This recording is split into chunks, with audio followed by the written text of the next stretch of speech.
Hello friends, आज का हमारा टॉपिक है अरिथमेटिक प्रोग्रेशन। अरिथमेटिक प्रोग्रेशन क्या होता है? ऐसी कोई भी सीक्वेंस सीरीज, ये हमारी जो लिखी हुई है ये सीरीज है। तो ऐसी कोई भी सीरीज जिसमें डिफरेंस हमारा कॉमन आ रहा है यानी कि सेम आ रहा है, उसे हम बोलेंगे अरिथमेटिक प्रोग्रेशन। जैसे ये देखते हैं 5, 7, 9, 11, 2। इसमें मैं 7 - 5 करूं तो 2 आ रहा है, 9 - 7 2, 11 - 9 2, 13 - 11 2। यानी इसमें हम देख रहे हैं कि डिफरेंस जो है वो 2 का है, सेम है। तो उसे हम बोलेंगे कि ये सीरीज जो है ये अरिथमेटिक प्रोग्रेशन में है। नेक्स्ट देखते हैं 88, 78, 68। तो 78 - 88 -10, 68 - 78 -10, राइट। तो यहां पे भी सब में डिफरेंस कितना आ रहा है? -10 का, इसीलिए ये भी अरिथमेटिक प्रोग्रेशन में है सीरीज। नेक्स्ट देखते हैं 1, 2, 4, 8। तो 2 - 1 1, 4 - 2 2, 8 - 4 4। यानी सब में डिफरेंस क्या है? अलग अलग आ रहा है। यानी कि ये वाली जो सीरीज है ये अरिथमेटिक प्रोग्रेशन में नहीं है। ये सीरीज है और ये वाली सीरीज भी है। क्लियर है? अब हम फॉर्मूला देखते हैं अरिथमेटिक प्रोग्रेशन के लिए। Tn = a + n - 1 × d। यहाँ पे Tn क्या होता है? आपको अगर कोई भी टर्म फाइंड आउट करना हुआ, जैसे ये सीरीज दी है और इसमें आगे कोई भी टर्म फाइंड आउट करना हुआ तो उसे बोलते हैं हम Tn, यानी कि कोई भी nth टर्म। n को कुछ भी हो सकता है। a यानी कि आपका फर्स्ट टर्म, जो भी आपका फर्स्ट टर्म होगा उसे हम बोलते हैं a। n यानी कि नंबर ऑफ टर्म्स, ठीक है, सीरीज में कितने नंबर्स हैं, या n ये भी हम बोल सकते हैं कि कौन सा नंबर फाइंड आउट करना है, ठीक है। और d यानी कि कॉमन डिफरेंस। तो एक क्वेश्चन लेंगे, उससे आपको अच्छे से आइडिया आ जाएगा। साथ में ही हम सम का फॉर्मूला भी देख लेते हैं। तो अगर मेरे को कोई भी सीरीज दी है और उसका मेरे को एडिशन सम निकालना है तो उसके लिए ये फॉर्मूला हो जाएगा आपका n/2 bracket 2a + n - 1 × d। और अगर आपको लास्ट वैल्यू भी दी है सीरीज की तो आप सीधा ये फॉर्मूला लगा सकते हैं n/2 a + l। Sn क्या हो जाएगा आपका? सम ऑफ n टर्म्स, और l हो जाएगा आपकी लास्ट टर्म, ठीक है। क्वेश्चन देखते हैं। Find the 43rd term of series. अब आपको क्वेश्चन में अच्छे से देखना है कि निकालना क्या है। 43rd टर्म निकालना है, यानी कि Tn निकालना है मुझे। और 43 क्या हो जाएगा? नंबर, n हो जाएगा, ठीक है। तो 43rd टर्म मतलब कि इसको मैं और आगे आगे आगे आगे लिखती हूं तो 43rd नंबर पे मेरा कौन सा टर्म आएगा वो फाइंड आउट करना है। ओके, तो फिर मैं यहाँ पे देखूं, पहले तो हमें ये भी देखना होता है कि ये जो सीरीज है ये कौन सी सीरीज है। जैसे आज के लेक्चर में तो मैं एपी ही, अरिथमेटिक प्रोग्रेशन ही कवर कर रही हूँ, ठीक है। लेकिन आपको पहले देखना होगा कि ये सीरीज एपी है कि नहीं है। तो पहले मैं डिफरेंस फाइंड आउट करके देखूंगी।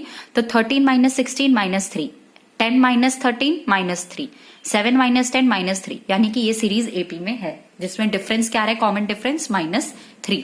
ए यानी कि फर्स्ट वैल्यू, तो वो हो गई 16। और n यानी कि कितने टर्म्स? तो 43 टर्म लेने हमें, क्योंकि मेरे को 43rd टर्म फाइंड आउट करना है, ठीक है। तो हम Tn के फॉर्मूला में लगाएंगे Tn = a + n - 1 d। तो T 43rd टर्म निकालना है मुझे। a हो गया 16 + n हो गया 43 - 1 × -3। तो 43 - 1 हो गया 42, 42 × -3 करेंगे तो -126 + 16, तो ये आ जाएगा मेरा 110। तो आपका 43rd टर्म क्या हो गया? -110, ठीक है।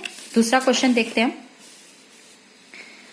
नेक्स्ट क्वेश्चन है, is 88 any term of the progression. यानी ये एक प्रोग्रेशन दिया हुआ है, कोई भी प्रोग्रेशन हो सकता है। तो उसमें पूछा है कि क्या 88, मैं आगे करती रहूं इसे, तो 88 क्या कभी मेरा आएगा, ठीक है। यानी कि मुझे n निकालना होगा कि कौन से नंबर पे 88 आएगा। अगर वो मेरी n की वैल्यू होल नंबर आती है तो सही है, ठीक है। होल नंबर यानी क्या होता है? 0 या 0 से ज्यादा।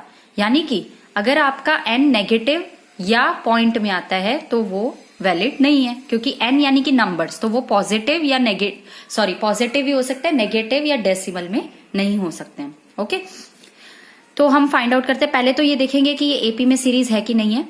तो 10 - 7 3, 13 - 10 3, राइट। तो डिफरेंस 3 का आ रहा है, यानी ये सीरीज एपी में है।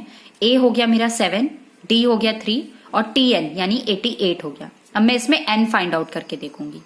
तो Tn 88 लिखा, ठीक है, वैल्यूज लिखी। तो यहाँ पे आ गया 84 = 3n, 84/3 = n, तो n आ गया 28। अब ये होल वैल्यू आ रही है, इसीलिए ये एपी में 88 टर्म आएगा। और कौन से नंबर पे आएगा? 28th नंबर पे आएगा, ठीक है। एक और क्वेश्चन देखते हैं।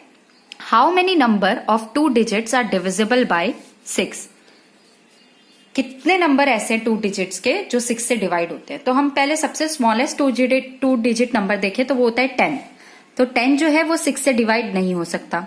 10 के बाद आता है 11 भी 6 से डिवाइड नहीं हो सकता। नेक्स्ट आता है 12, तो 12 जो है वो 6 से डिवाइड होता है, यानी smallest 2 digit number divisible by 6 हो गया हमारा 12। ऐसे ही ग्रेटेस्ट 2 डिजिट नंबर देखें तो सबसे पहले आता है 99 6 के टेबल में नहीं आता। फिर आता है 98 भी नहीं आता, 97 भी नहीं आता, 96 आता है। ठीक है, तो स्मॉलेस्ट नंबर हो गया। एपी की सीरीज मेरी बन जाएगी 12 के बाद 6 का टेबल है तो फिर 18 आएगा, 24, इस तरीके से लास्ट नंबर हो जाएगा मेरा 96। इसमें पूछा हाउ मेनी नंबर्स, यानी कि मेरे से क्या पूछा है, एन पूछा है। ठीक है, तो ए हो जाएगा मेरा फर्स्ट नंबर यानी कि 12, डिफरेंस हो गया 6 का, टीएन यानी कि हम लास्ट उसको ले सकते हैं 96, एन पूछा है कितने टर्म्स हैं। फिर से मैं फॉर्मूला में पुट करूंगी और मेरी एन की वैल्यू आ जाएगी 15। ओके, अब हम सम से रिलेटेड क्वेश्चन देखते हैं। पूछा है find the sum of the AP 3, 7, 11, 15 up to 16 terms. Okay, ये मेरा क्वेश्चन है। तो यहां पे ए हो गया मेरा 3, डिफरेंस हो गया मेरा 7 - 3, 11 - 7 यानी कि 4, और एन अप टू 16 टर्म्स पूछा है। ठीक है, तो 16 टर्म्स यानी एन हो गया 16, एस एन पूछा है। ओके, तो एस एन क्या हो जाएगा, फॉर्मूला है मेरा n/2 2a + n-1d। ठीक है, तो S16 यानी 16 टर्म्स का सम कितना हो जाएगा, n की जगह मैंने रखा 16/2, सारी वैल्यूज पुट की और मेरा आंसर आ गया 528। क्लियर है। फिफ्थ क्वेश्चन देखते हैं हम। यहां पे सम पूछा है मुझे, ठीक है, लास्ट वैल्यू भी दी है। अब इसमें मुझे पता चल रहा है कि डिफरेंस जो है वो -2 का डिफरेंस है, यानी डी हो गया मेरा -2। ओके, ए हो गया मेरा 82 और लास्ट वैल्यू जो है वो मेरी 30 है। अब आपको इसमें दिखेगा कि मेरे पास 2 चीजें मिसिंग है, या एक तो सम भी नहीं है और दूसरी बात एन भी नहीं है। तो सबसे पहले मुझे क्या करना पड़ेगा, एन फाइंड आउट करना पड़ेगा, क्योंकि सम के फॉर्मूला में मुझे एन चाहिए होता है। वो दोनों में से कोई भी फॉर्मूला हो पर एन तो चाहिए ही होता है, राइट। तो मैं पहले ये वाला फॉर्मूला यूज करके एन फाइंड आउट करूंगी। तो 2n = a + n-1d के फॉर्मूला में मैंने सारी वैल्यूज पुट की, तो मुझे यहाँ पे n मिल गया 27। अब मैं सम का फॉर्मूला रखूंगी। यहाँ पे मेरे पास लास्ट वैल्यू है, इसीलिए मैं a + l वाला फॉर्मूला रख रही हूँ। आप अगर फर्स्ट फॉर्मूला भी रखेंगे तो उससे भी आंसर आ जाएगा। अब n मेरा 27 आया, 27 की वैल्यू रखी तो मेरे पास सम आ जाएगा 1512। ठीक है, इसके साथ आपको ये एक्सरसाइज करनी है।